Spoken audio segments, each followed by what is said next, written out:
now Shabbos this year, tomorrow's year. Here's a Moshe, for example. And here you're going to see this second and third prat brought home to more clearly. First of all, that the thought of the Eibishter surrounds us, Sevav surrounds us, but more importantly, this surrounding of Sevav Kalaman is actually what creates us. Kadur ha'aretz halazu, this physical earth, globe, says that Yossi Yisbarach, the fact that Hashem is aware of us, Ma'kefes, it encompasses and surrounds, Kol oivi kada aretz, the entire thickness of the ball of the earth. Everything that's inside and the inner inside till its very bottom. Hakal all of it, an actual fact. Says the Rebbe, first of all, Sevav Kalaman is here. But second of all, says the Rebbe, Shara Yediyazu, this knowledge that Hashem knows about what's happening in this world, is actually the life and the reality of the entire thickness of the sphere, the ball of the earth in its entirety. And Hashem's knowledge is what's creating it mi'ayin from a state of non-existence to a state of yes existence. But mitzad Sevav Kalaman alone, if Sevav Kalaman itself would create, Hashem creates the world by thinking about it. And He wouldn't make this one-way mirror called Tzimtzum, that to us we're outside of the Ein Sof. To us Sevav is hidden, and to Him Sevav is revealed. The world wouldn't exist. The world would be part of Sevav Kalaman. It wouldn't be as it is now. Bal Gvul, limited with a purpose. V'chayes mu'etas me'ed, in a very limited amount of life, k'dei b'chinas teim tzemech, enough to create even minerals and plants. So therefore, as I say, if we knew what Sevav Kalaman knows, that Sevav Kalaman is still here, we would know, first of all, that Sevav Kalaman is infinite. Second of all, that we're part and parcel with Sevav Kalaman. And third of all, our existence is the fact that Sevav Kalaman is thinking about us. Imlai, so how do we exist as we do? Hashem makes many and intense tzimtzums. Shetzimtzumu, ha'er v'achayis, Hashem is mitzamtzum, the air which is Sevav, and chayis which is mamalik. Sheneslavach, so that the amount that is revealed, Bekadur ha'aretz, in the sphere, the globe of the earth, think of it, life and existence, is in a way that's measured, limited, and with a specific purpose. To the extent of creating minerals and plants alone. So, in our experience, the chayes is reduced and reduced and reduced and reduced to allow us to exist to the point of Daimah Mitzameach. But if we would see what Sevav Kalaman sees, since Sevav Kalaman is here, it's just hidden. There's another, and in addition to that, Yossi Yisbarach, this knowledge that the Eibishter knows us, gives us our existence. Now he goes off on a tangent about the Eibishter's knowledge. And this tangent is very important. What does he tell us about the Eibishter's knowledge? You should know that Yossi Yisbarach is Am Yochedet Musi Batzmusi. The knowledge that Hashem has of the world has to be one with the Eibishter himself. Because the Rambam writes, Ki hu hamada, v'ho yedeya, v'ho yadua, he's the power of knowledge, the one who is knowing, and the thing that is known. Because it must be that by knowing himself, he knows all the creations. Because you cannot say there's no such thing as the knowledge outside the Eibishter, like the way a person knows. Everything exists from the truth of the Eibishter, and therefore there has to be and the Alter Rebbe adds, no person can understand this properly. This idea that the Eibishter knows b'yediyas atzmi and Hu'idei and Hu'amada is the K'meshikos of Rambam Zal. The Rambam writes it. The Alter Rebbe said it already in Hagor and Perek Beis. He's going to say it later again in Shari Yichud Mun and Hagor and Perek Tes. 3 times the Alter Rebbe says the same thing. Why he has to say it 3 times, I don't know. And each time it's with small shinuyim. Kabbalah agrees with the Rambam in Atzilus. Mishkos Rambam Paras Meramak Zal, as the Paras writes in Ramak.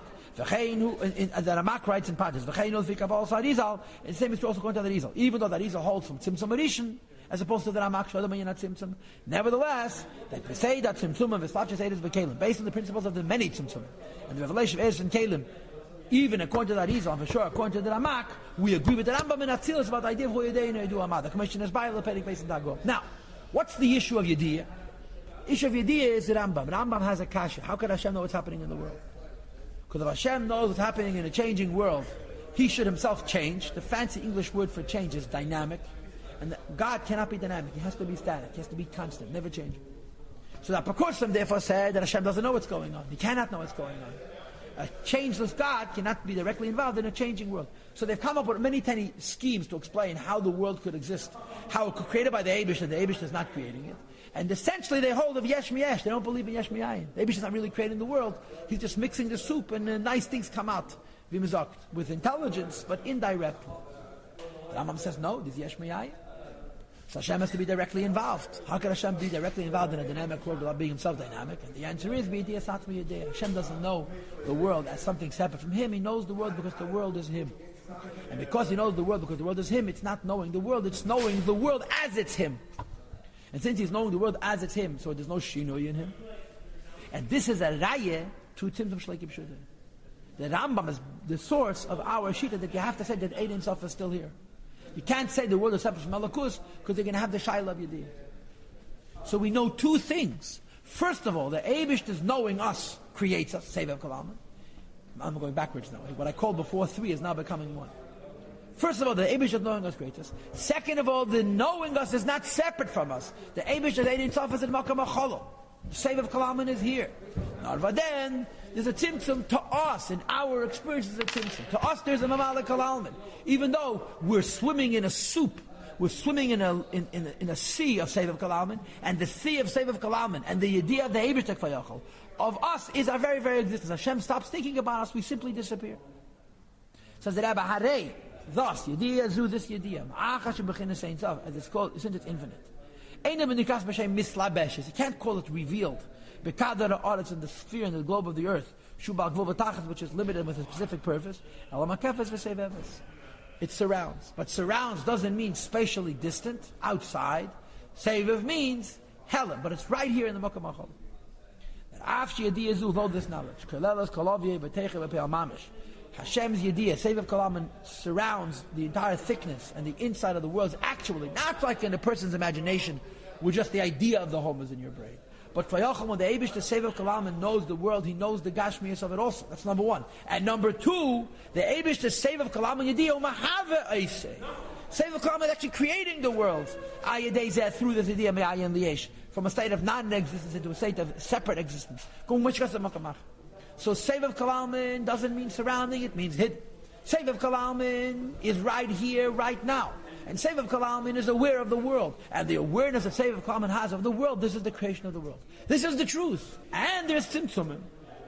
And the Tzimtzumim create Mamalik Kalaman.